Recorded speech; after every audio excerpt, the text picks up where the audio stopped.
اللہ الرحمن الرحیم نحمدہ ونصلی ونسلم علی رسولہ الکریم اما بعد۔ معزز حاضرین و ناظرین، السلام علیکم ورحمۃ اللہ وبرکاتہ۔ باب العلم انواریہ ایجوکیشنل سوسائٹی اور اس کے تحت چلنے والا ادارہ جامعہ انواریہ انٹرنیشنل کے زیر اہتمام مختلف احادیث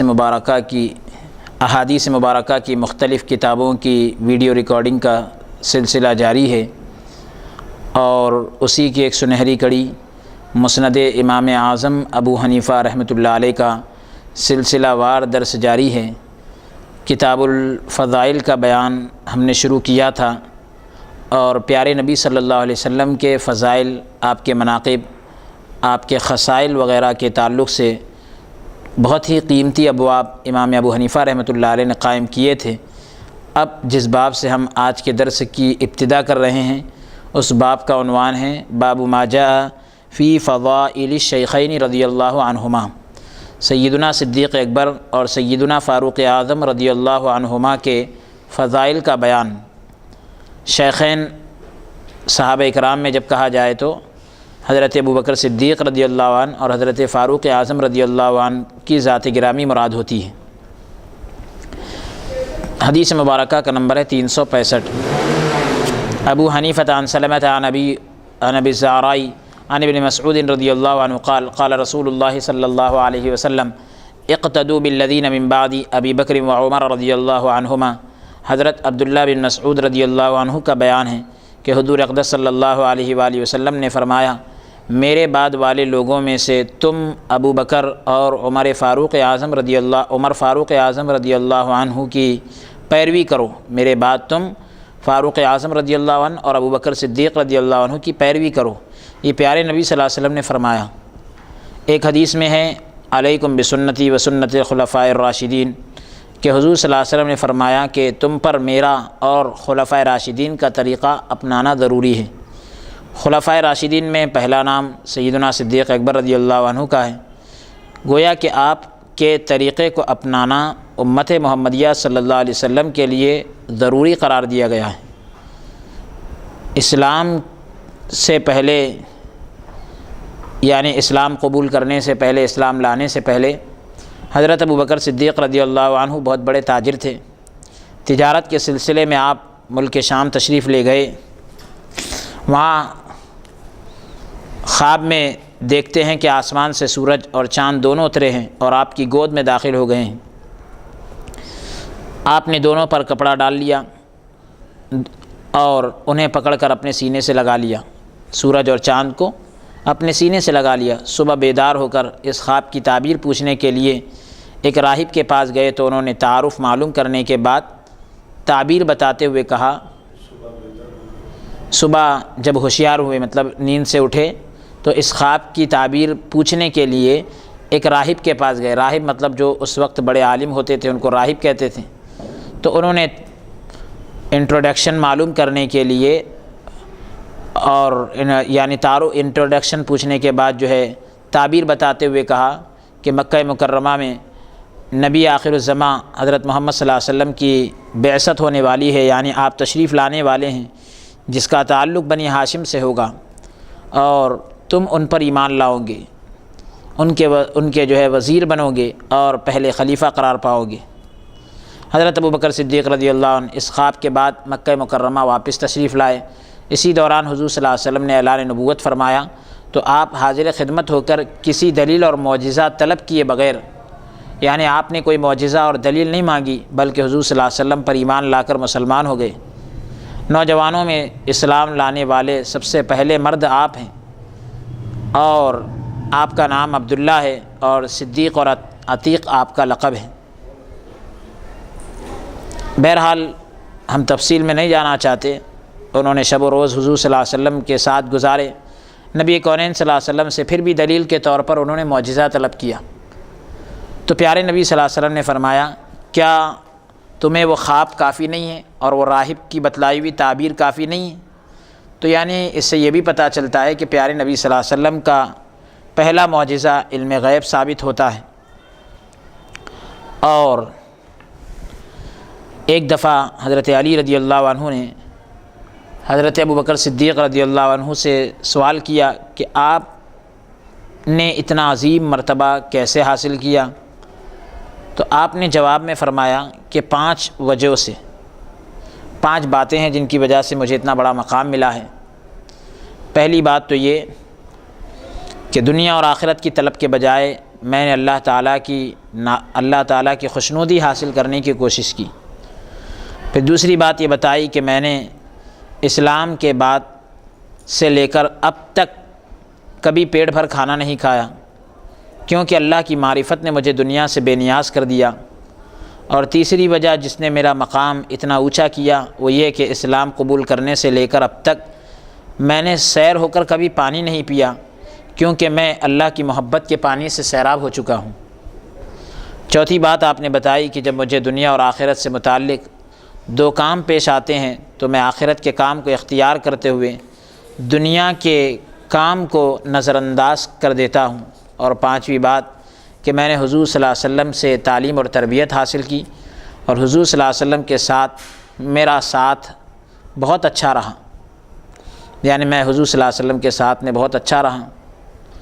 اور ایک بڑا ہی پرسوز، بڑا ہی دلچسپ اور ایمان افروز واقعہ حضرت ابوبکر صدیق رضی اللہ تعالیٰ عنہ کی ذات گرامی کی طرف سے پیش آیا کہ ایک مرتبہ حضور صلی اللہ علیہ وآلہ وسلم نے اپنی انگوٹھی عنایت فرمائی اور حکم دیا کہ اس پر لا الہ الا اللہ لکھوا لاؤ۔ آپ نے انگوٹھی پر پورا کلمہ طیبہ لا الہ الا اللہ محمد الرسول اللہ لکھوا لیا۔ اب جب بارگاہ مصطفیٰ میں حاضر ہوئے تو انگوٹھی پر کلمہ طیبہ کے علاوہ حضرت ابوبکر صدیق رضی اللہ عنہ کا نام بھی لکھا ہوا تھا۔ پیارے نبی صلی اللہ علیہ وسلم نے صرف لا الہ الا اللہ لکھنے کو کہا تھا۔ ابوبکر صدیق رضی اللہ تعالیٰ عنہ نے یہ سوچا کہ میں اللہ کے نام سے اس کے حبیب پاک صلی اللہ علیہ وسلم کے نام کو کیسے جدا کروں۔ بس یہ دل میں خیال آیا اور آپ نے کہا کہ میرے آقا کے حکم سے تم جو ہے لا الہ الا اللہ لکھو، اور میری اجازت سے تم محمد الرسول اللہ لکھو۔ لکھنے والے نے لکھ دیا۔ جب بارگاہ مصطفیٰ میں پہنچے تو اس پر لا الہ الا اللہ محمد الرسول اللہ کے علاوہ ابوبکر عتیق اللہ بھی لکھا ہوا تھا۔ تو اب حضور صلی اللہ علیہ وسلم نے وجہ پوچھی کہ لا الہ الا اللہ کے بجائے پورا کلمہ اور پھر اپنا نام بھی لکھوا لائے۔ صدیق اکبر رضی اللہ عنہ نے کہا کہ کلمہ طیبہ کو مکمل کرنے میں آپ کا اسم گرامی، آپ کا نام پاک ہونا ضروری تھا، اس لیے میں نے لکھوا لیا، لیکن اپنا نام میں نے نہیں لکھوایا۔ ابھی جواب ہی دے رہے ہیں آپ۔ اسی موقع پر جبرائیل امین بارگاہ رسالت میں آپ صلی اللہ علیہ وسلم میں حاضر ہوتے ہیں اور عرض کرتے ہیں یا رسول اللہ، اللہ تبارک و تعالی فرماتا ہے کہ صدیق اکبر نے حبیب پاک کے نام کو اللہ کے نام سے الگ کرنا مناسب نہ سمجھا، تو اللہ تعالیٰ نے بھی صدیق اکبر کے نام کو آپ کے نام سے الگ کرنا مناسب نہ سمجھا۔ سبحان اللہ۔ تو پتہ چلا کہ پھر جبرائیل علیہ السلام گویا یہ بتلا رہے ہیں کہ پیارے نبی صلی اللہ علیہ وسلم کے حکم سے لا الہ الا اللہ لکھا گیا، ابوبکر صدیق رضی اللہ عنہ کے حکم سے محمد الرسول اللہ لکھا گیا، اور اللہ کے حکم سے ابوبکر عتیق اللہ لکھا گیا۔ تو یہ حضرت ابوبکر صدیق رضی اللہ تعالیٰ عنہ کی عظمت ہے، آپ کی شان ہے۔ اور بھی اس کے علاوہ کئی آپ کی عظمتیں قرآن اور حدیث سے واضح ہیں۔ حضرت عمر فاروق رضی اللہ تعالیٰ عنہ کی ذات گرامی بھی ویسی ہے کہ ہاں قرآن کریم اور احادیث مبارکہ سے ظاہر ہوتی ہے۔ حضرت فاروق اعظم رضی اللہ عنہ حضور صلی اللہ علیہ وسلم نے تو ان کو اللہ کی بارگاہ میں طلب کیا تھا، یعنی اللہ عز و جل کی بارگاہ میں ہاتھ اٹھا کر ان کے لیے دعا کی تھی، اللہم اعز الاسلام بعمر بن الخطاب او بعمر بن الہشام او کما قال علیہ السلام، کہ حضور صلی اللہ علیہ وسلم نے دعا فرمائی تھی اللہ یا تو عمر بن خطاب کو اسلام کی دولت سے نواز دے، یا اسلام کو قوت عطا فرما، یا پھر عمر بن ہشام جو ابو جہل کا نام ہے اس کو اسلام کی دولت سے نواز دے، دونوں میں سے کوئی ایک اسلام لائے تو اسلام کو قوت ملے گی، ہاں ایمان کی توفیق ملے گی۔ تو حضرت عمر رضی اللہ عنہ کے حق میں یہ دعا قبول ہوئی، اور فاروق اعظم رضی اللہ تعالیٰ عنہ بارگاہ رسالت میں آپ صلی اللہ علیہ وسلم میں حاضر ہو کر اسلام لائے۔ اور انہوں نے پھر جس طرح سے جرأت کفر کے زمانے میں ظاہر کی تھی، جب اسلام لائے ہیں تو اسلام کے لانے کے بعد پھر اب مسلمانوں کے لیے بھی ویسے ہی آپ نے اس طاقت کو سامنے رکھا ہے اور کافروں کے خلاف آپ نے آواز اٹھائی۔ فاروق اعظم رضی اللہ تعالیٰ عنہ اب جب اسلام لائے ہیں تو اب آپ نے کہا کہ ہمارا یہ پیغام سچا ہے، ہماری یہ دعوت سچی ہے، ہمارا یہ کام سچا ہے، اب چھپ چھپ کر عبادت کرنے کی ضرورت نہیں ہے، اب کھل کر توحید کا اعلان کیا جائے، کھل کر نماز پڑھی جائے، اور اب ڈنکے کی چوٹ پر اسلام کا پرچم ہر طرف لہرا دیا جائے۔ فاروق اعظم رضی اللہ تعالیٰ عنہ کہنے لگے کہ اب اگر کوئی یہ چاہتا ہے کہ اپنی بیوی کو بیوہ کر دے اور اپنے بچوں کو یتیم کر دے تو وہ اب ہمیں روکنے کے لیے آئے۔ اس طریقے سے آپ نے اعلان کیا اور پھر اسلام کو ایک تر و تازگی ملی، جیسا کہ پیارے نبی صلی اللہ علیہ وسلم کی نگاہ نبوت دیکھ رہی تھی اور آپ نے دعا کی تھی ان کے حق میں۔ بہرحال حضرت عمر فاروق رضی اللہ تعالیٰ عنہ کے اسلام لانے کی وجہ سے اسلام اور مسلمانوں کو غلبہ عطا ہوا، فائدہ ہوا۔ یہ پیارے نبی صلی اللہ علیہ وسلم کی دعا کی برکت تھی جو آپ نے فاروق اعظم رضی اللہ عنہ کے حق میں کی تھی۔ اور پھر فاروق اعظم رضی اللہ تعالیٰ عنہ کی ایک شان یہ بھی ہے کہ جیسا عام طور پر آپ رائے پیش کرتے تھے، اللہ تعالیٰ ہو بہو قرآن کے اندر آیت نازل فرماتا تھا۔ آپ کی شان تھی۔ جیسے شراب کے بارے میں کوئی بھی حکم آیا کہ شراب حرام کر دی گئی، آپ دل میں سوچتے کہ کاش کہ اللہ اس کے بارے میں کوئی قرآن میں آیت نازل کرے تو کیا اچھا ہوتا، فوراً آیت نازل ہو جاتی۔ اور ایسی 18 آیتیں یا اس سے زائد آیتیں ہیں جس میں فاروق اعظم رضی اللہ عنہ نے سوچا، اللہ تعالیٰ نے ویسا ہی حکم نازل کر دیا۔ ایسے کئی مقامات ہیں۔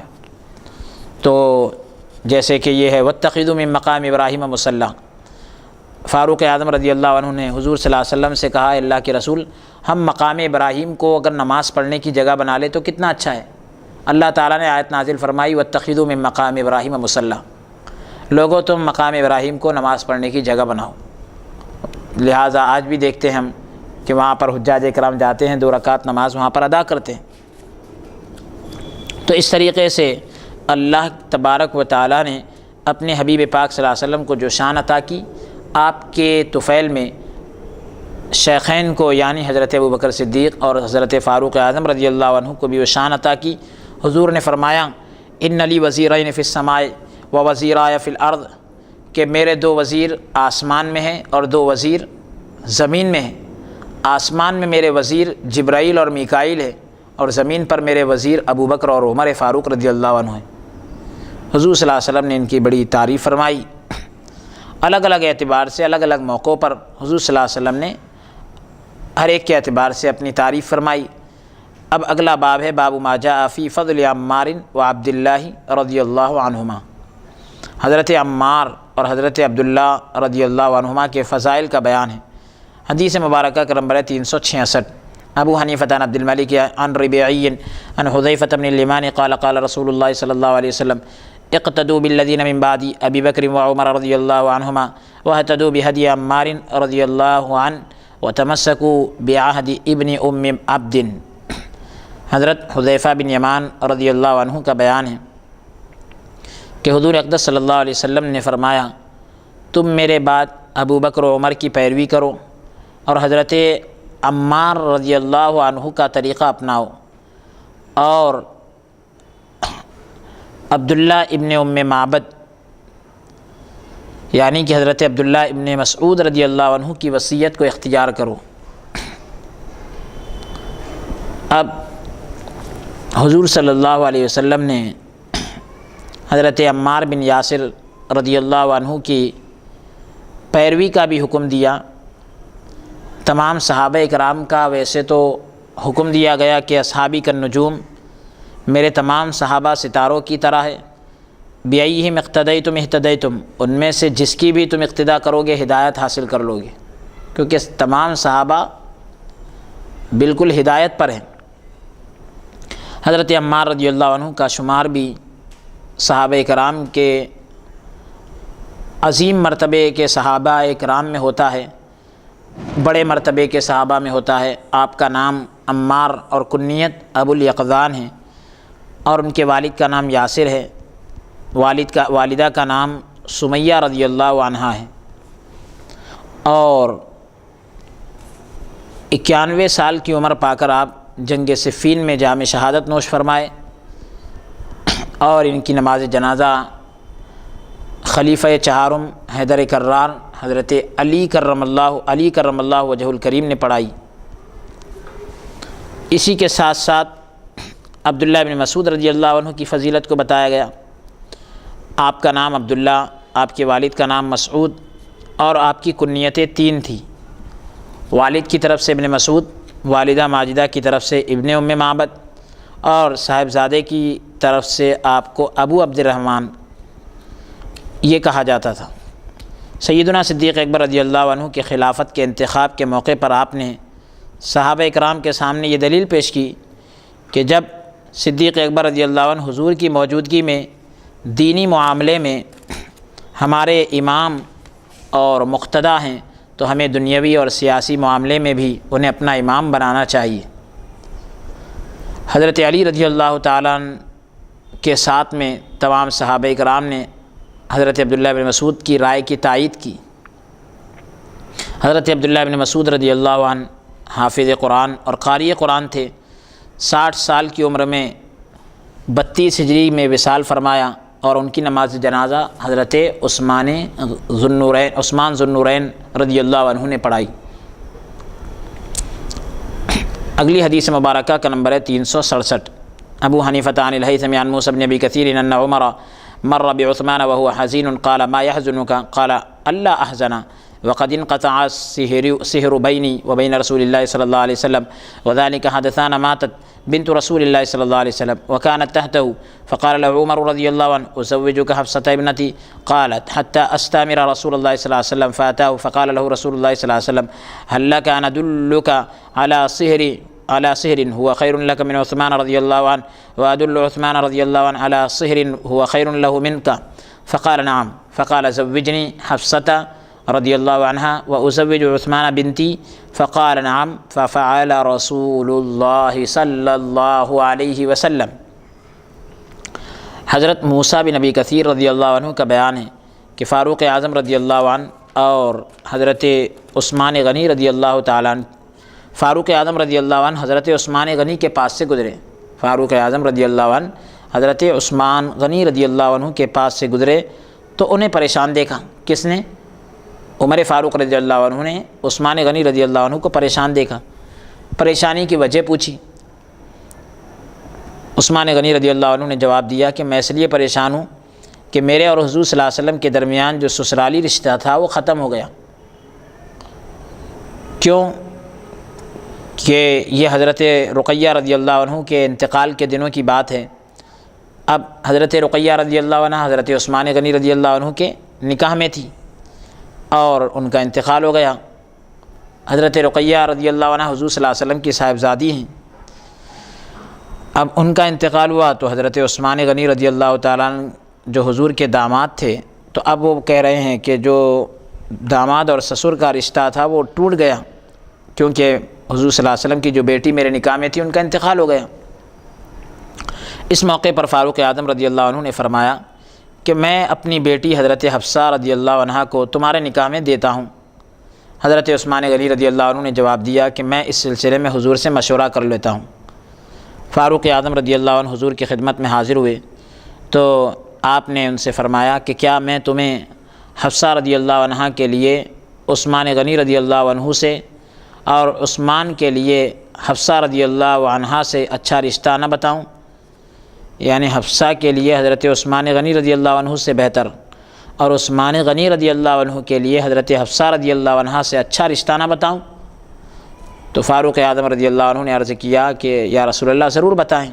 پیارے نبی صلی اللہ علیہ وسلم نے فرمایا کہ اچھا تم اپنی بیٹی حضرت حفصہ کا نکاح مجھ سے کر دو، میں اپنی صاحبزادی حضرت کا نکاح جو ہے حضرت عثمان رضی اللہ عنہ سے کر دیتا ہوں۔ اب وہ اس پر خوش ہو گئے، راضی ہو گئے، اور حضور صلی اللہ علیہ وسلم نے اسی طرح کیا۔ غالباً آپ نے اپنی بیٹی حضرت کلثوم رضی اللہ عنہ کا نکاح حضرت عثمان غنی رضی اللہ عنہ سے کر دیا۔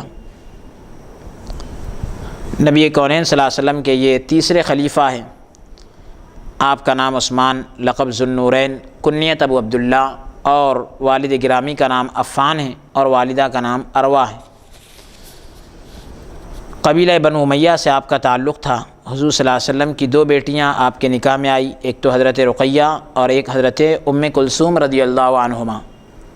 اسی وجہ سے ان کو ذوالنورین کہا جاتا ہے، 2 نور والا، کہ پیارے نبی صلی اللہ علیہ وسلم کی 2 صاحبزادیاں آپ کے نکاح میں آئی۔ اور پھر جو ہے حضرت عثمان غنی رضی اللہ تعالیٰ عنہ نے سن 24 ہجری میں منصب خلافت پر فائز ہوئے، اور 31 ہجری میں آپ نے جو ہے کئی علاقوں کو فتح کیا، اور 36 ہجری میں تلاوت قرآن کرتے ہوئے باغیوں کے ہاتھ سے جام شہادت نوش کر گئے، یعنی باغیوں نے آپ کو قتل کر دیا، آپ قرآن کی تلاوت کر رہے تھے۔ اس انداز سے آپ کو شہید کیا گیا کہ آپ کے جسم پاک کے خون کے قطرے قرآن کے نسخے پر اڑے، اور حضرت عثمان غنی رضی اللہ تعالیٰ عنہ نے اس طرح سے اپنی جان جو ہے جان آفری کے سپرد کر دی، یعنی اس دنیا سے کوچ کر گئے، اور پھر مدینہ منورہ کے مشہور قبرستان جنت البقیع میں آپ کو دفن کیا گیا۔ اگلا باب ہے باب ما جاء فی فضل علی رضی اللہ عنہ، حضرت سیدنا علی کرم اللہ وجہہ الکریم کے فضائل کا بیان۔ حدیث مبارکہ کا نمبر ہے 368۔ ابو حنیفہ عن سلمۃ عن حیۃ العورانی وهو الحمدانی من اصحاب علی رضی اللہ عنہ کرم اللہ وجہہ قال سمعت علی رضی اللہ عنہ یقول انا اول من اسلم۔ حضرت حیہ عورانی رضی اللہ عنہ جو حضرت علی رضی اللہ عنہ کے دوستوں میں سے ایک دوست ہیں، وہ کہتے ہیں کہ میں نے حضرت علی رضی اللہ عنہ سے یوں سنا کہ سب سے پہلے اسلام قبول کرنے والا میں ہوں۔ حضرت علی رضی اللہ تعالیٰ عنہ کا تعارف بھی ہم مختصراً ذکر کرتے ہوئے آگے بڑھتے ہیں کہ آپ کا نام علی ہے اور والد کا نام ابو طالب ہے، والدہ کا نام فاطمہ ہے، اور آپ کی کنیت ابو تراب اور ابو الحسن تھی۔ آپ کی پاک باز بیوی وہ بھی حضرت فاطمہ الزہرا رضی اللہ عنہ پیارے نبی صلی اللہ علیہ وسلم کی صاحبزادی ہیں۔ آپ کا لقب اسد اللہ اور حیدر کرار تھا۔ حضور صلی اللہ علیہ وسلم کے چچا زاد بھائی تھے۔ نبی کریم صلی اللہ علیہ وسلم کے پاس پرورش پائی، اور بچوں میں سب سے پہلے آپ نے اسلام قبول کیا۔ ہجرت کی رات میں حضور صلی اللہ علیہ وسلم کے بستر پر آرام کیے، اور مکہ مکرمہ کے کافروں اور قریش کی امانتیں واپس لوٹائی، اور مدینہ کی جانب ہجرت کی۔ تمام غزوات میں شریک ہو کر بہادری کے جوہر دکھائے، یعنی خوب آپ نے بہادری کے ساتھ لڑے، اور اسلام کے لیے آپ نے بہت اپنے مال کو اور اسی طریقے سے اپنی طاقت کو خرچ کیا ہے، اور واقعی علم کی وہ خوشبو آپ سے مہکتی ہے کہ نبی کونین صلی اللہ علیہ وسلم نے جن کے بارے میں فرمایا انا مدینۃ العلم وعلی بابها، کہ میں علم کا شہر ہوں اور علی اس کے دروازہ ہیں۔ تو سیدنا علی کرم اللہ وجہہ الکریم پیارے نبی صلی اللہ علیہ وسلم سے جو محبت اور وارفتگی ان کی تھی، اور حضور صلی اللہ علیہ وسلم بھی جو ان سے بے انتہا محبت کرتے تھے، کہ نبی کونین صلی اللہ علیہ وسلم نے یہاں تک کہ فرمایا کہ علی رضی اللہ عنہ کے چہرے کو دیکھنا عبادت ہے۔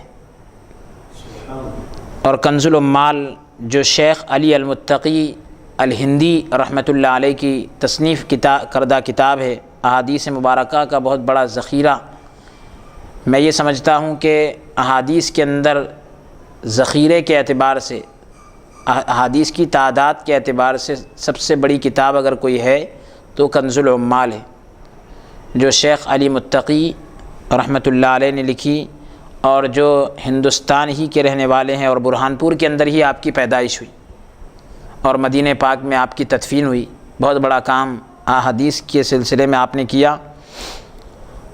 تو حضور صلی اللہ علیہ وسلم نے حضرت علی رضی اللہ تعالیٰ عنہ کو اس طریقے سے آپ نے مقبول رکھا، آپ نے قریب رکھا، اور پھر حضرت علی رضی اللہ تعالیٰ عنہ کو بھی حضور صلی اللہ علیہ وسلم سے جو محبت تھی اور عشق تھا اس کا، اور حضور صلی اللہ علیہ وسلم کی باتوں پر جیسا ایمان تھا، ایک واقعہ بتا کر ہم آگے چلتے ہیں کہ سیدنا علی کرم اللہ وجہ الکریم ہجرت کے موقع پر بہت مشہور واقعہ ہم بارہا سنتے ہیں کہ جب پیارے نبی صلی اللہ علیہ وسلم مکہ مکرمہ چھوڑ کر جا رہے تھے تو اپنے بستر مبارک پر سیدنا علی رضی اللہ عنہ کو سلائے تھے اور یہ کہا تھا کہ صبح جب ہوگی تم یہ امانتیں ان تک واپس لوٹا دینا، ان تک جن کی امانتیں ان کو واپس کر کے مدینہ تشریف لانا۔ پیارے نبی صلی اللہ علیہ وسلم نے یہ کہا، بات اپنی جگہ ہو گئی۔ اب سیدنا علی کرم اللہ وجہ الکریم جو ہے رات میں روزانہ آپ کا معمول تھا نماز پڑھتے تھے۔ اس رات آپ سو گئے، اس رات آپ سو گئے، نماز نہیں پڑھے، یعنی راتوں میں جو نوافل پڑھتے تھے وہ اس کی بات کر رہا ہوں، تو نوافل نہ پڑھتے ہوئے آپ سو گئے۔ لوگوں نے پوچھا، جب صبح ہوئی تو بیدار ہوئے، لوگوں نے پوچھا کہ آپ روزانہ نماز پڑھتے تھے، آج نماز کیوں نہیں پڑھے آپ کا جواب بڑا پیارا تھا۔ فرمایا کہ یہ میرے پیارے نبی صلی اللہ علیہ وسلم کا حکم تھا کہ علی تم میرے بستر پر سو جانا۔ کل تک نماز پڑھنا عبادت تھا، نماز پڑھنا عبادت میں شامل تھا، آج جو ہے بستر نبوت پر سونا عبادت ہے، کیونکہ میرے پیارے نبی صلی اللہ علیہ وسلم کا حکم ہے کہ علی تم سو جاؤ۔ تو پتہ یہ چل رہا ہے کہ اصل فرمانبرداری حضور کا حکم ماننے میں ہے، اصل اطاعت کیا ہے؟ حضور کا حکم ماننے میں۔ اور ایک بڑی پیاری بات ہم نے اپنے اکابر علماء سے سنا کہ سیدنا علی رضی اللہ تعالیٰ عنہ جب بستر رسالت پر سو گئے اور بڑی سکون کی نیند سوئے، لوگوں نے کہا، جب صبح ہوئی چرچا ہونے لگا کہ حضرت علی رضی اللہ عنہ ہے یہ، لوگوں نے پوچھا کہ آپ اتنا بے فکر ہو کر سو رہے تھے اور اتنی آرام سے سو رہے تھے، آپ کو کچھ ایسا ڈر نہیں لگا؟ چاروں طرف تلوار تھی، چاروں طرف موت منڈلا رہی تھی، دشمنوں نے پیارے نبی صلی اللہ علیہ وسلم کے مکان کو گھیر لیا تھا اور یہ ارادہ کر لیے تھے کہ آج جو ہے بس کام تمام کرنا ہے۔ تو حضرت علی رضی اللہ عنہ سے پوچھا گیا کہ آپ کو کوئی فکر اور کوئی ڈر لاحق نہیں ہو رہا تھا؟ چاروں طرف تلواریں تھیں، چاروں طرف موت منڈلا رہی تھی۔ تو آپ نے فرمایا کہ میں روزانہ جتنے سکون سے سوتا تھا اس سے کئی لاکھ درجہ زیادہ سکون سے سویا ہوں، اس سے بھی کئی اچھی میٹھی نیند سویا ہوں۔ لوگوں نے کہا کہ یہ کیا بات ہے، کسی آدمی کے چاروں طرف موت منڈلا رہی ہو اور وہ سکون کی نیند سو جائے؟ مولا علی کا جواب سنیں، آپ فرماتے ہیں کہ روزانہ میں یہ سوتا تھا تو یہ سمجھ کر سوتا تھا کہ موت کبھی بھی آ سکتی ہے۔ روزانہ جب میں سوتا تھا تو یہ سمجھ کر سوتا تھا کہ موت کبھی بھی آ سکتی ہے۔ آج جب سو رہا ہوں تو یہ سوچ کر سو رہا ہوں کہ میرے پیارے نبی صلی اللہ علیہ وسلم نے کہا ہے کہ علی تم میرے بستر پر سو جانا، جب صبح ہوگی امانتیں واپس کر کے مدینے آ جانا۔ میں یہ جانتا ہوں کہ جب تک میں امانتیں واپس کر کے مدینے نہیں جاؤں گا مجھے موت نہیں آ سکتی۔ تو اب اس لیے میں روزانہ موت کا ڈر مجھے لاحق رہتا تھا، لیکن آج پیارے نبی کی بات پر ایسا یقین ہے کہ مجھے یقین ہے کہ جب تک میں مدینے نہیں جاؤں گا موت نہیں آ سکتی، کیونکہ میرے پیارے نبی صلی اللہ علیہ وسلم نے کہا ہے کہ علی تم مدینے آؤ گے، یہ امانتیں واپس کر کے تم مدینے آ جانا۔ تو اب حضور صلی اللہ علیہ وسلم کی بات پر بھی ایسا یقین رکھتے تھے۔ اور پھر آپ سب سے پہلے ایمان لائے۔ اب اس سلسلے میں مختلف اقوال ملتے ہیں، تو اس لیے ہم عام طور پر یہی کہتے ہیں کہ بچوں میں اسلام لانے والے سب سے پہلے حضرت علی رضی اللہ عنہ، مردوں میں اسلام لانے والے سیدنا ابو بکر صدیق رضی اللہ عنہ، اور عورتوں میں اسلام لانے والے حضرت خدیجہ رضی اللہ عنہ، اور غلاموں میں سب سے پہلے اسلام لانے والے حضرت زید بن حارثہ رضی اللہ عنہ ہیں۔ اگلی حدیث مبارکہ کا نمبر ہے 369۔ ابو حنیفہ عن اسماعیل عن ابی صالح عن ام ہانٍ رضی اللہ عنہ ان رسول اللہ صلی اللہ علیہ وسلم نظر الى علی کرم اللہ وجہہ ذات یوم فرآہ جائعا فقال یا علی ما اجاعك قال یا رسول اللہ انی لم اشبع منذ کذا وکذا فقال صلی اللہ علیہ وسلم ابشر بالجنۃ۔ حضرت ام ہانی رضی اللہ عنہا کا بیان ہے کہ ایک مرتبہ حضور صلی اللہ علیہ وسلم نے حضرت علی رضی اللہ عنہ کو بھوکا محسوس کیا، یعنی ایسا دیکھا کہ حضرت علی رضی اللہ عنہ بھوک کی حالت میں ہیں، تو فرمایا اے علی کیا معاملہ ہے، آپ بھوکے محسوس ہو رہے ہیں، آپ ایسا لگ رہا ہے کہ آپ کو بھوک لگی ہے۔ سیدنا علی رضی اللہ عنہ نے جواب دیا کہ یا رسول اللہ اتنے دنوں سے پیٹ بھر کر کھانا نہیں کھایا، بس اتنا جواب دے دیا کہ یا رسول اللہ اتنے دنوں سے میں نے پیٹ بھر کر کھانا نہیں کھایا۔ یہ سن کر پیارے آقا علیہ الصلوۃ والسلام نے فرمایا اے علی تم کو جنت کی خوشخبری ہو۔ تو اب یعنی یہ کہ فاقہ کشی کی ہے، بھوک کو برداشت کیا ہے، تو اللہ تعالیٰ نے اس کا یہ بدلہ عطا کیا کہ دنیا میں پیارے نبی صلی اللہ علیہ وسلم کی زبان مبارک سے جنتی ہونے کی بشارت مل گئی۔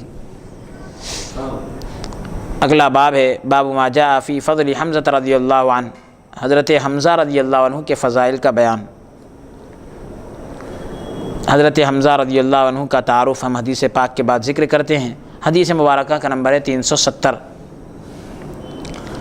ابو حنیفہ عن کریمۃ عن ابن عباس رضی اللہ عنہما قال قال رسول اللہ صلی اللہ علیہ وسلم سید الشہداء یوم القیامۃ حمزة بن عبد المطلب ثم رجل دخل الى امام فأمره ونهاه، وفي رواية سید الشہداء یوم القیامۃ حمزة بن عبد المطلب ورجل قام الى امام جائز فأمره ونهاه الى امام جائر فأمره ونهاه۔ حضرت عبداللہ بن عباس رضی اللہ عنہما کا بیان ہے کہ حضور صلی اللہ علیہ وسلم نے فرمایا قیامت کے دن حضرت حمزہ بن عبد المطلب سید الشہداء ہوں گے، یعنی تمام شہیدوں کے سردار ہوں گے۔ پھر وہ شخص بھی جو ظالم بادشاہ کے پاس جا کر اسے نیکی کی ترغیب دیتا ہے اور برائی سے روکتا ہے۔ ایک روایت میں اس طرح ہے کہ سید الشہداء حضرت حمزہ بن عبد المطلب ہوں گے، اور پھر وہ شخص ہوگا جو کسی ظالم بادشاہ کے پاس جا کر اسے نیکی کی تلقین کرے گا، یعنی نیکی کی دعوت دے گا اور برے کاموں سے روکے گا۔ اب اس حدیث کی وضاحت سنتے ہیں۔ حضرت امیر حمزہ رضی اللہ عنہ کا مختصر سا تعارف۔ آپ کا نام حمزہ، والد کا نام عبد المطلب، والدہ ماجدہ کا نام حالہ بنت وہیب، اور کنیت ابو عمارہ اور لقب اسد اللہ۔ اعلان نبوت کے دوسرے سال مسلمان ہوئے۔ حضور صلی اللہ علیہ وسلم کے رضاعی بھائی اور چچا بھی تھے۔ غزوہ بدر میں شامل ہوئے اور بڑی بہادری سے لڑے۔ غزوہ احد میں شریک ہوئے۔ کئی مشرکین کو جہنم تک پہنچا دیا، یعنی قتل کر دیا۔ دوران یعنی جنگ جب چل رہی تھی تو وحشی بن حرب جو ابھی مسلمان نہیں ہوئے تھے، ان کے ہاتھ سے آپ کو شہید کر دیا گیا۔ شہادت کے بعد آپ کے جسم مبارک کی بے حرمتی کی گئی، جسم کے ٹکڑے کیے گئے، ناک کان دیگر جسم کے حصے کاٹ دیے گئے، جگر نکال کر کلیجہ نکال کر چبایا گیا۔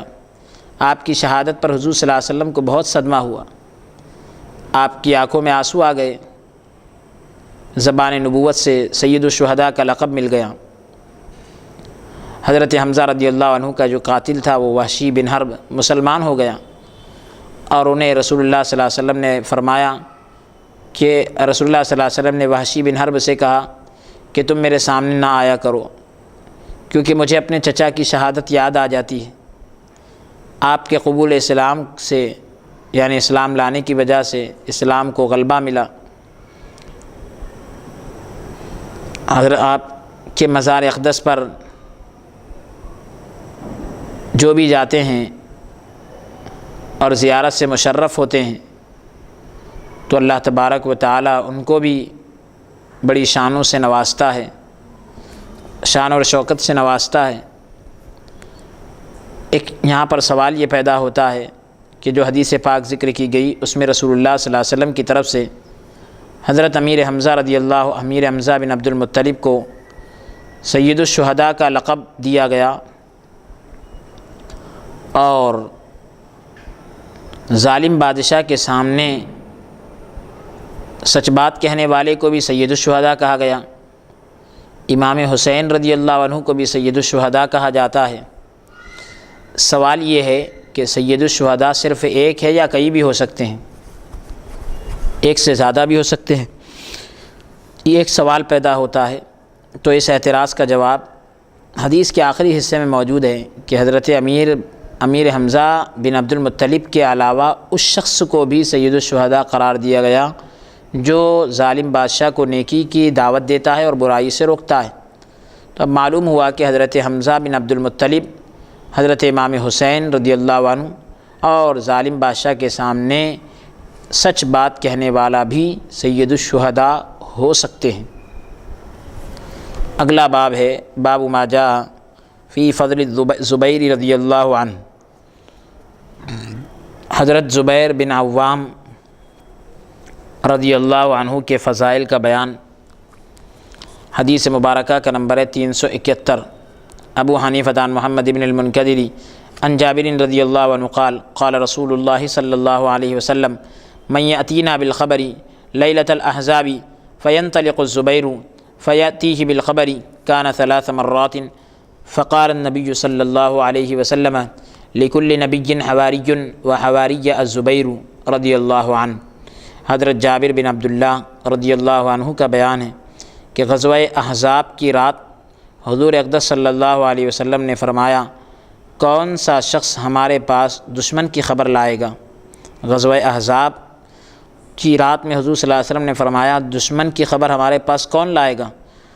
حضرت زبیر بن عوام رضی اللہ عنہ دشمن کی فوج کے قریب جاتے ہیں اور ان کی خبر آپ علیہ الصلاۃ والسلام تک پہنچا دیتے ہیں۔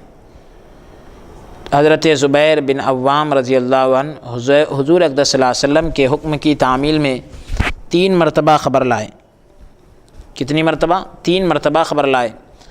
آپ نے فرمایا، نبی کونین صلی اللہ علیہ وسلم نے فرمایا، ہر نبی کا کوئی نہ کوئی حواری یعنی معاون اور مددگار ہوتا ہے، اور میرا حواری یعنی میرا مددگار حضرت زبیر بن عوام رضی اللہ عنہ ہے۔ آپ حضرت زبیر بن عوام کا بھی تعارف سنتے چلے۔ آپ کا نام زبیر، والد کا نام عوام، والدہ کا نام صفیہ بنت عبد الملک رضی اللہ عنہ تھا، اور آپ کی کنیت ابو عبداللہ اور ابو ظاہر تھی۔ ہجرت سے 28 سال پہلے پیدا ہوئے تھے اور 15 سال کی عمر میں اسلام قبول کر لیا۔ اور حضرت اسماء بنت ابی بکر رضی اللہ عنہ جو ہے آپ کی زوجہ تھی، اور حضور صلی اللہ علیہ وسلم کے پھوپھیزاد بھائی بھی تھے یہ،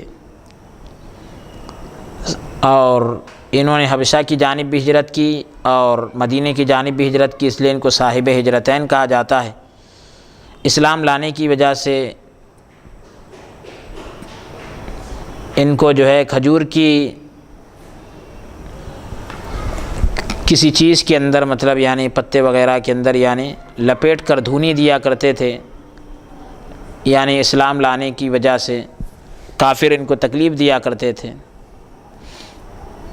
اور ایک مرتبہ ان کے کانوں میں یہ خبر پہنچی، جھوٹی خبر، کہ کفار نے حضور صلی اللہ علیہ وسلم کو قید کر لیا ہے، تو آپ جو ہے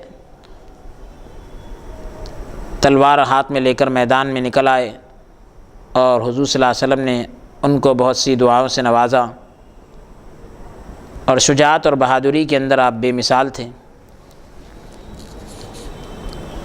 اور غزوہ احزاب کی رات میں بھی حضور صلی اللہ علیہ وسلم کی خواہش کے مطابق 3 بار دشمن کی خبر لا کر پیش کی۔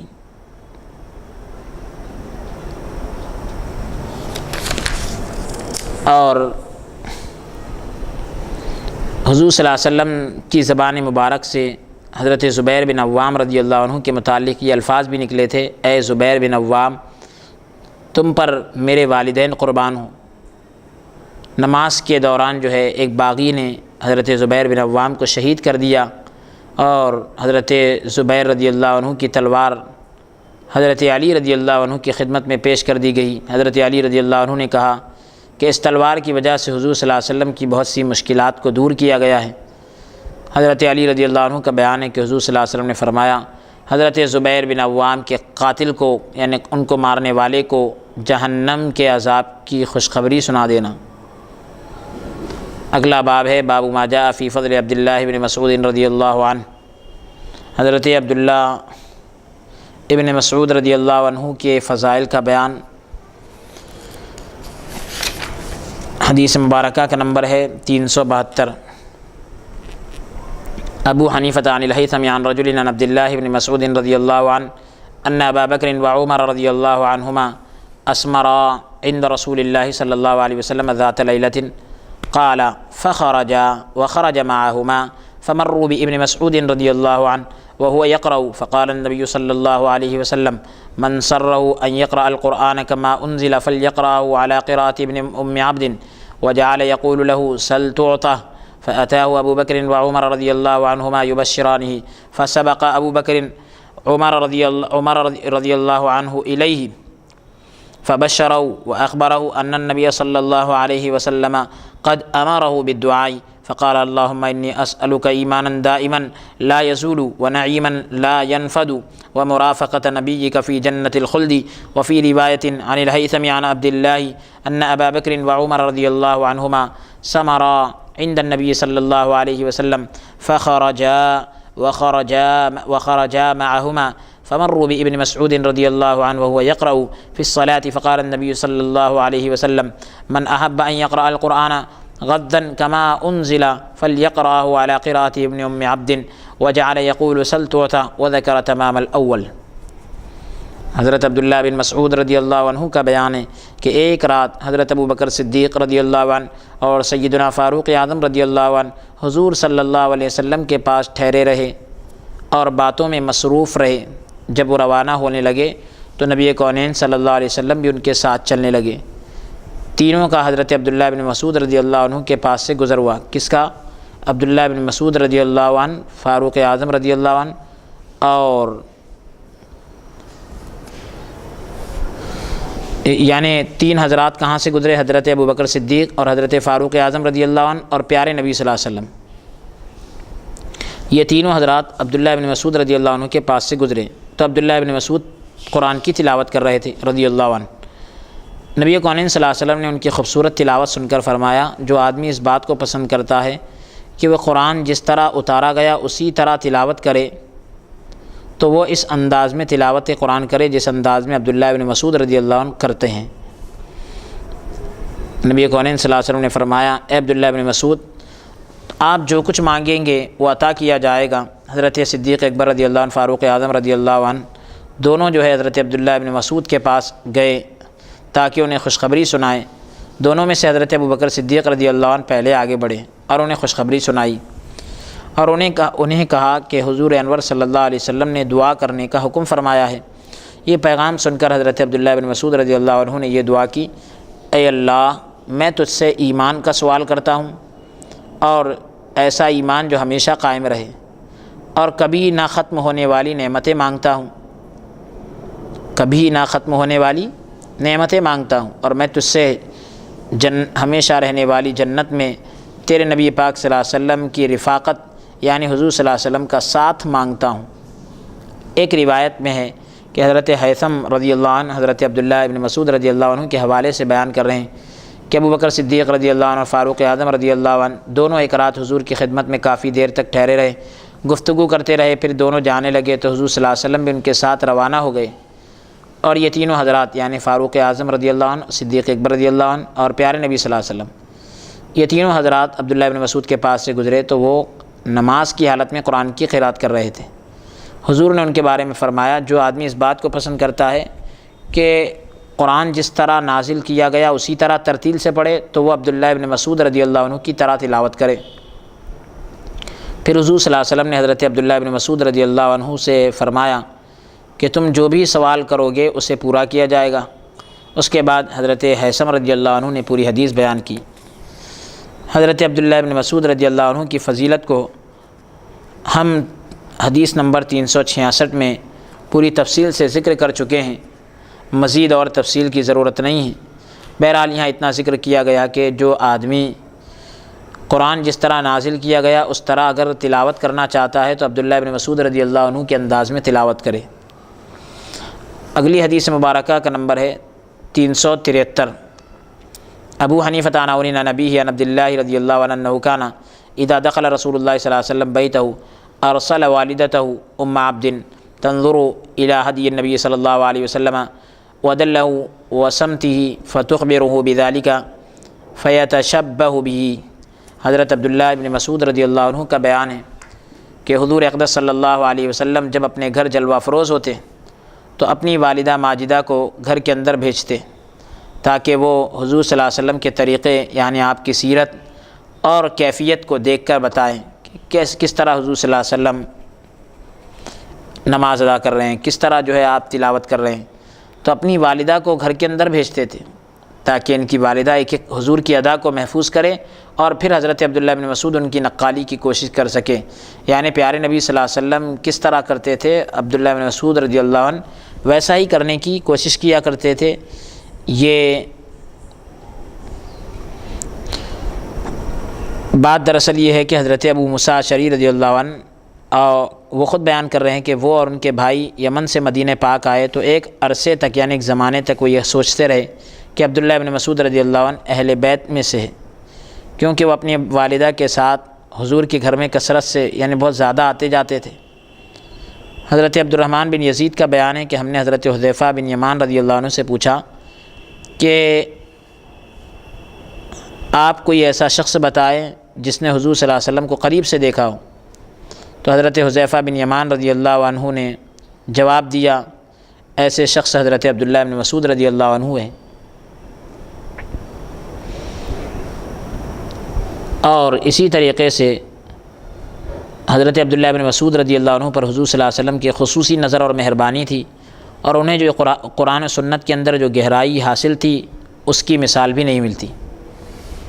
حدیث مبارکہ کا نمبر ہے 374۔ ابو حنیفہ عن عون عن ابیہ عن عبداللہ رضی اللہ عنہ انہ کان صاحب حصیر رسول اللہ صلی اللہ علیہ وسلم وفی روایت صاحب عصا رسول اللہ صلی اللہ علیہ وسلم وفی روایت کان صاحب رداء رسول اللہ صلی اللہ علیہ وسلم وفی روایت کان صاحب الراحلۃ لرسول اللہ صلی اللہ علیہ وسلم وفی روایت کان صاحب سواک رسول اللہ صلی اللہ علیہ وسلم وصاحب المیضات وصاحب النعلین۔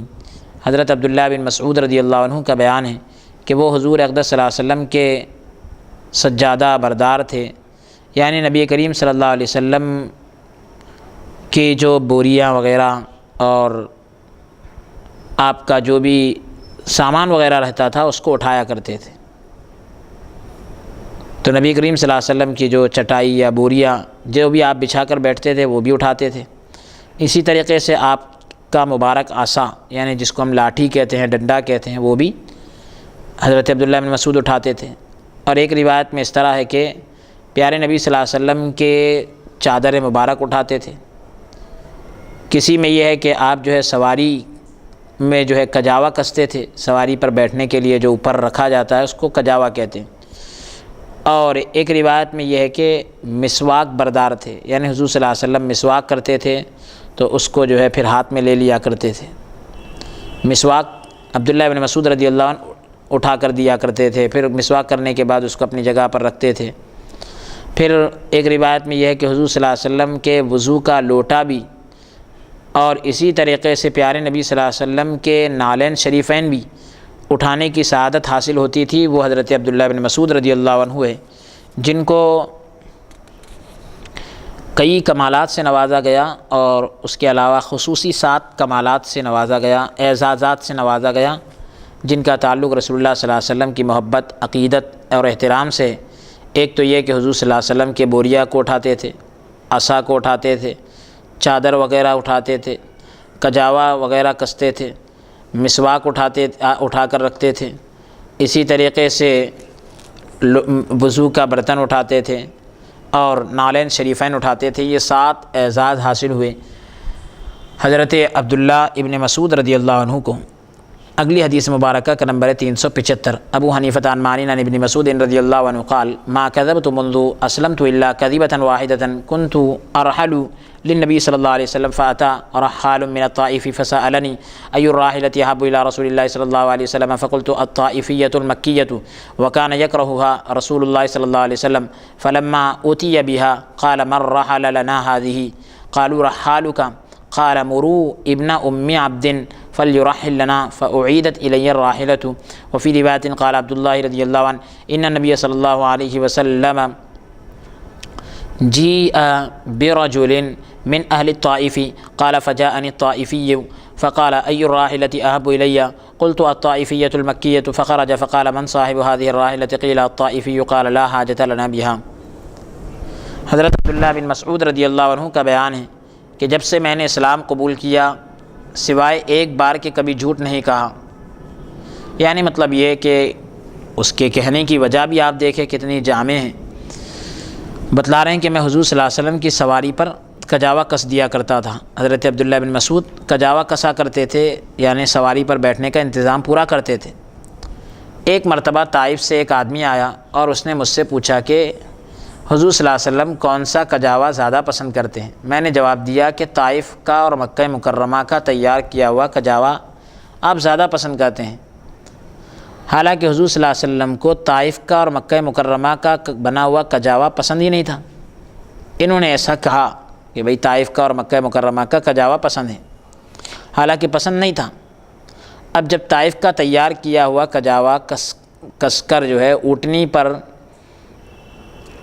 رکھ دیا گیا اور حضور صلی اللہ علیہ وسلم کی خدمت میں وہ اونٹنی پیش کی گئی، نبی کونین صلی اللہ علیہ وسلم نے فرمایا ہماری سواری پر یہ کجاوا کس نے کسا، یعنی سواری پر بیٹھنے کا انتظام کس نے کیا؟ تو لوگوں نے جواب دیا کہ طائف کے ایک آدمی نے، کجاوا تیار کرنے والے نے۔ طائف کا ایک آدمی ہے وہ کجاوا تیار کرتا ہے اور اس نے ہی کجاوا تیار کیا ہے۔ تو نبی کونین صلی اللہ علیہ وسلم طائف کے ایک شخص کجاوے تیار کرنے والے نے آپ کی سواری پر یہ کجاوا کسا ہے کہا گیا، تو نبی کریم صلی اللہ علیہ وسلم نے فرمایا کہ تم جو ہے عبداللہ بن مسعود رضی اللہ عنہ سے کہو کہ وہ ہماری سواری پر کجاوا کس دے۔ چنانچہ دوبارہ کجاوا کسنے کے لیے سواری میرے پاس لائی گئی۔ دیکھیں یہاں پر اس کو اختصار کے ساتھ یعنی اور مختصر کر کے بتا رہے ہیں کہ عبداللہ بن مسعود رضی اللہ عنہ کا بیان ہے کہ ایک آدمی حضور کی خدمت میں لایا گیا، پھر طائف کا ایک آدمی میرے پاس آیا، کہنے لگا کہ حضور کو کون سا کجاوا پسند ہے؟ میں نے کہا کہ طائف کا یا مکہ مکرمہ کا۔ اب جب حضور صلی اللہ علیہ وسلم اپنے گھر سے باہر تشریف لائے تو فرمایا کہ یہ کجاوا کس نے کسا ہے؟ لوگوں نے کہا کہ طائف کے رہنے والے ایک آدمی کا ہے۔ نبی کونین صلی اللہ علیہ وسلم نے فرمایا کہ ہمیں اس کجاوے کی ضرورت نہیں ہے۔ اب یہاں پر ظاہری طور پر ایسا لگ رہا ہے کہ عبداللہ بن مسعود رضی اللہ عنہ نے اس طرح کے الفاظ کہے، واقعے کے خلاف آپ نے کہا، لیکن اس کی وجہ دیکھیں آپ کہ حضور صلی اللہ علیہ وسلم کے تمام صحابہ کرام سچے تھے، انصاف پسند تھے، اور عبداللہ بن مسعود رضی اللہ عنہ نے زندگی بھر جھوٹ نہیں کہا۔ ایک مرتبہ خلاف واقعہ ایک بات کہہ دی، اور محض اس وجہ سے، صرف اس وجہ سے کہ ایسا نہ ہو کہ میں کجاوا کسنے کی خدمت سے محروم ہو جاؤں۔ بھئی آدمی آیا ہے دوسرا، اس کو اگر بتا دیں گے کہ حضور کو ایسا ایسا کجاوا پسند ہے تو وہ ویسا کجاوا رکھ دے گا، حضور اس پر سوار ہو جائیں گے، میں جو ہے اس خدمت سے محروم رہ جاؤں گا۔ تو آپ نے وہ کجاوے کا نام بتا دیا جو حضور کو پسند ہی نہیں تھا، اور اس نے وہی لا کے رکھ دیا، تو پیارے نبی صلی اللہ علیہ وسلم نے اس کو ریجیکٹ کر دیا، اور پھر حضرت عبداللہ بن مسعود کو بلایا گیا اور پھر ان سے کجاوا واپس دوبارہ رکھنے کے لیے کہا گیا، کسنے کے لیے کہا گیا، تو یہ خدمت پھر ان کے حصے میں آئی۔ تو خلاف واقعہ بات بھی اگر کہہ رہے ہیں تو پیارے نبی صلی اللہ علیہ وسلم کی محبت میں کہہ رہے ہیں، اور یہ برائی کے قابل نہیں ہے، پکڑ بھی اس پر نہیں ہے، بلکہ یہ اجر و ثواب کا سبب ہے۔ حدیث مبارکہ کا نمبر ہے 376۔ ابو حنیفہ عن الہیثمی عن الشعبی عن مسروق عن عبداللہ رضی اللہ عنہ قال ما كذبت منذ اسلمت الا واحدة كنت ارحل لرسول الله صلی اللہ علیہ وسلم فاتى رحال من الطائف فقال أي الراحلة أحب إلى رسول الله صلى الله عليه وسلم قلت الطائفية المكية قال وكان يكرهها فلما رحل لرسول الله صلى الله عليه وسلم أتى بها قال من رحل لنا فهذه الراحلة قال رحالك التي أتيت به من الطائف فقال ردوا الرحالة لابن مسعود رضی اللہ عنہ۔ یہاں پر بھی وہی بات ہے کہ پیارے نبی صلی اللہ علیہ وسلم طائف کے اور مکہ مکرمہ کے تیار کیے ہوئے کجاوے کو ناپسند کرتے تھے، اور آنے والے شخص نے وہی کجاوا رکھ دیا عبداللہ بن مسعود کے کہنے پر۔ حضور نے فرمایا کہ یہ کجاوا جو ہے کس نے کسا ہے؟ اور حضور صلی اللہ علیہ وسلم نے پھر فرمایا کہ عبداللہ بن مسعود رضی اللہ عنہ سے کہو کہ تم یہ کجاوا واپس لوٹا دو، اور عبداللہ بن مسعود رضی اللہ عنہ کا ہی کجاوا پھر دوبارہ رکھا گیا۔ اگلا باب ہے باب ما جاء فی فضل خزیمہ رضی اللہ عنہ۔ حضرت خزیمہ انصاری رضی اللہ عنہ کے فضائل کا بیان ہے۔ حدیث مبارکہ کا نمبر ہے 377۔ ابو حنیفہ عن حماد عن ابراہیم عن ابی عبداللہ الجدلی عن خزیمہ انہ مر علی رسول اللہ صلی اللہ علیہ وسلم ومع رسول اللہ صلی اللہ علیہ وسلم اعرابی یجحد بیعہ فقال خزیمہ رضی اللہ عنہ اشہد لقد بعتہ فقال رسول اللہ صلی اللہ علیہ وسلم من این علمتہ قال تجیئنا بالوحی من السماء فنصدقک قال فجعل رسول اللہ صلی اللہ علیہ وسلم شہادتہ بشہادت رجلین وفی روایت انہ مر باعرابی وهو مع رسول اللہ صلی اللہ علیہ وسلم وهو یجحد بیعا فقال خزیمہ رضی اللہ عنہ اشہد انک قد بعتہ فقال رسول اللہ صلی اللہ علیہ وسلم من این علمت ذلك فقال تجیئنا بالوحی من السماء فنصدقک قال فجعل رسول اللہ صلی اللہ علیہ وسلم شہادتہ بشہادت رجلین وفی روایت اجاز شہادتہ بشہادت رجلین حتی مات۔ ایک روایت میں حضرت خزیمہ انصاری رضی اللہ عنہ کے فضائل کا جو بیان ہے، تو خزیمہ انصاری رضی اللہ عنہ کا بیان ہے کہ ایک مرتبہ میں حضور صلی اللہ علیہ وسلم کے پاس سے گزرا، اس وقت جو ہے ایک دیہاتی شخص اپنی بیع یعنی اپنی خرید و فروخت یعنی حضور صلی اللہ علیہ وسلم سے اپنا گھوڑا بیچنے کے بارے میں تو تردید کر رہا تھا، یعنی نبی کریم صلی اللہ علیہ وسلم کی جو بیع تھی اس کا وہ انکار کر رہا تھا۔ حضرت خزیمہ رضی اللہ عنہ اس شخص سے کہنے لگے کہ میں اس بات کی گواہی دیتا ہوں کہ تم نے اپنا جانور حضور کو فروخت کیا ہے، اور وہ جو ہے انکار کر رہا تھا کہ میں نے نہیں بیچا ہے۔ اس پر پیارے نبی صلی اللہ علیہ وسلم نے حضرت خزیمہ رضی اللہ عنہ سے فرمایا اے خزیمہ تمہیں اس بارے میں کیسے معلوم ہوا کہ میں نے اس سے گھوڑا خریدا ہے؟ تو حضرت خزیمہ نے جواب دیا یا رسول اللہ، آپ جب ہمارے سامنے آسمانی وحی بیان کرتے ہیں تو ہم بغیر کسی شک اور شبے کے اس کی تصدیق کرتے ہیں، تو ہم زمینی معاملات کے بارے میں بھی آپ کی تائید کیوں نہیں کر سکتے؟ اسی موقع پر حضور صلی اللہ علیہ وسلم نے حضرت خزیمہ رضی اللہ عنہ کی گواہی کو دو آدمیوں کی گواہی کے برابر قرار دیا۔ ایک روایت میں ہے کہ حضرت خزیمہ ایک دیہاتی آدمی کے پاس سے گزرے جو حضور صلی اللہ علیہ وسلم کے ہاتھ اپنی بیچی ہوئی چیز کا انکار کر رہا تھا، یعنی اس نے انکار کیا کہ میں نے نہیں بیچا۔ حضور فرما رہے ہیں کہ نہیں تم نے مجھے بیچا ہے۔ اب وہ انکار کر رہا تھا، حضرت خزیمہ اس دیہاتی کے پاس سے گزرے تو کہا میں اس بات کی گواہی دیتا ہوں کہ تم نے یقیناً حضور صلی اللہ علیہ وسلم کو اپنا گھوڑا بیچا ہے۔ یہ بات سن کر حضور صلی اللہ علیہ وسلم نے فرمایا اے خزیمہ تمہیں کیسے معلوم؟ جواب میں کہنے لگے یا رسول اللہ، آپ ہمیں آسمانی وحی بیان کرتے ہیں تو ہم اس کی تائید کرتے ہیں۔ حضور صلی اللہ علیہ وسلم نے ان کی اکیلے کی گواہی کو دو آدمیوں کے گواہی کے برابر قرار دیا۔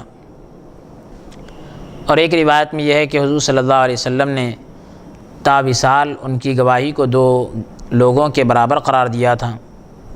تو اس سے حضور صلی اللہ علیہ وسلم کا اختیار بھی ثابت ہو رہا ہے، اور حضرت خزیمہ رضی اللہ عنہ کی عقیدت اور محبت جو انہوں نے ظاہر کی وہ بھی ثابت ہو رہی۔ اور حضور صلی اللہ علیہ وسلم مختار ہے یہ بھی ثابت ہو رہا ہے، جبھی تو آپ نبی کون صلی اللہ علیہ وسلم نے ایک آدمی کی گواہی کو دو آدمیوں کے برابر قرار دے دیا۔ حضرت خزیمہ رضی اللہ عنہ کا نام جو ہے یہ تو ابھی ذکر کیا گیا کہ آپ کا نام خزیمہ، آپ کے والد کا نام ثابت، آپ کی کنیت ابو عمارہ لقب ذو الشہادتین، اور والدہ کا نام کبشہ بنت اوس تھا، اور انصار صحابہ میں سے انصار صحابہ سے آپ تعلق رکھتے تھے۔ حضرت مصعب بن عمیر رضی اللہ عنہ کی دعوت سے آپ نے اسلام قبول کیا۔ حضرت خزیمہ رضی اللہ عنہ خواب میں دیکھتے ہیں کہ حضور صلی اللہ علیہ وسلم کے سامنے وہ اپنے آپ کو سجدہ کرتے ہوئے پا رہے ہیں۔ صبح ہوتے ہی بارگاہ رسالت میں آپ صلی اللہ علیہ وسلم میں اپنا خواب بیان کرتے ہیں۔ حضور صلی اللہ علیہ وسلم از راہ محبت اپنی پیشانی حضرت خزیمہ رضی اللہ عنہ کی پیشانی سے مس کرتے ہیں، یعنی ٹچ کرتے ہیں، اور فرماتے ہیں کہ یہی تمہارے خواب کی تعبیر ہے، یہی تمہارے خواب کی تعبیر ہے۔ تو حضور صلی اللہ علیہ وسلم اس طرح سے حضرت خزیمہ ابن ثابت رضی اللہ عنہ کی فضیلت کو بیان کر رہے ہیں، اور دیگر حضرات کی فضیلت کو بھی آپ نے بیان کیا۔ اب یہاں سے اور چند ابواب جو ذکر کیے جا رہے ہیں وہ امہات المومنین رضی اللہ عنہن سے متعلق ہے۔ دو باب لائے ہیں حضرت خدیجہ رضی اللہ عنہ، حضرت عائشہ رضی اللہ عنہ کی فضیلت سے متعلق۔ ہم انشاءاللہ العزیز اس کو اگلی نشست میں ذکر کریں گے، اور آج کے اس سلسلہ درس کو ہم یہیں پر موقوف کرتے ہیں۔ اللہ عز و جل کی بارگاہ میں درخواست اور دعا کرتے ہیں کہ پروردگار عالم اپنے حبیب پاک صلی اللہ علیہ وسلم کے صدقے میں ہمارے اس کار خیر کو قبول فرمائیں اور ہمارے لیے ذریعہ نجات بنائیں۔ رب تبارک و تعالی ہماری دین اور دنیا کی تمام مشکلیں آسان فرمائیں، اور دین اور دنیا کی تمام بھلائیاں نصیب فرمائیں۔ تمام شرور و فتن سے ہم سب کی حفاظت فرما۔ مولا تبارک و تعالی جو اس کار خیر میں حصہ لے رہے ہیں ان کو دین اور دنیا کی تمام بھلائیاں عطا فرما، تمام شرور و فتن سے ان کی حفاظت فرما۔ مالک و مولا ان کی اولاد کی، ان کی آنے والی نسلوں کے دین اور ایمان کی حفاظت فرما۔ مالک و مولا ان کی نسلوں کے اندر دین کو زندہ فرما۔ پروردگار عالم ان کو بھی دنیا اور آخرت کی تمام بھلائیاں نصیب فرما، اور پروردگار عالم انہیں حضور صلی اللہ علیہ وسلم کی شفاعت نصیب فرما، اور احادیث مبارکہ کی وہ تمام برکتیں جو پیارے نبی صلی اللہ علیہ وسلم کے صدقے میں ہم گنہگاروں کو مل رہی ہے، مالک و مولا، اور جو احادیث مبارکہ کی برکتوں سے ہم محروم ہیں، مالک و مولا اس کار خیر کے صدقے میں وہ تمام برکتیں ہم سب کو نصیب فرما، وہ تمام سعادتیں نصیب فرما۔ مالک و مولا جو مانگے وہ بھی عطا فرما، جو مانگنے سے رہ گئے وہ بھی عطا فرما۔ ہماری دعا کو اپنے فضل و کرم سے حضور پاک علیہ الصلوۃ والسلام کے صدقے میں احادیث مبارکہ کے تصدق سے قبول فرما۔ وصلی اللہ تعالی وسلم علی خیر خلق محمد وعلی آلہ وصحبہ اجمعین برحمتک یا ارحم الراحمین والحمد للہ رب العالمین۔